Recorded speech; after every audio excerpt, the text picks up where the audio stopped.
नमस्कार मु doctor Debashish Sadangi senior consultant orthopaedic surgeon Bhubaneswar. आज आम कथा हवा बहुत कॉमन जिनस कि बैक पेन हबार रिस्क काहाकू अछि। छोट पिलांको यूजुअली बैक पेन हुए नाही, किंतु जदि होउची किछि गोटे स्पेसिफिक कारण थाए, किछि गोटे बीमारी थाई पारे। मध्य वयस्क यंग लोकंकु पड़ी जिबा जोगुरु डिस्क रे डैमेज है कि स्पाइन रो लिगामेंट रे डैमेज होबा जोगुरु बैक पेन हे पारे। वयस्क लोकंकु बोन कमजोर है कि छोट फ्रैक्चर होबा जोगुरु किबा किछि गोटे अन्य कैंसर भलिया बीमारी होबा जोगुरु भी बैक पेन हे पारे। कि आर्थराइटिस थाई पारे स्पाइन रो जॉइंट्स रे भी वयस्क लोकंकु। मेनली लेडीज मानकर प्रेगनेंसी परे बैक पेन प्रॉब्लम टा बढ़ी जाए कहीं ना तांकर देहर बॉडी वेट गेन हो जाए।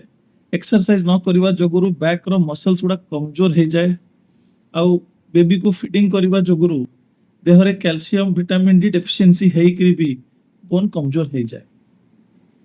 जो पुरुष लोक बेसी समय बसी रही काम कर सेडेंटरी जॉब्स जेमती कंप्यूटर रे काम कला कंप्यूटर प्रोफेशनल्स आईटी प्रोफेशनल्स आउ जे हेवी मैनुअल लेबर कर माटी हाणुचंती कि drivers truck driver auto driver तांकर भी बैक पेन होबार रिस्क बहुत बढ़ी जाउछ।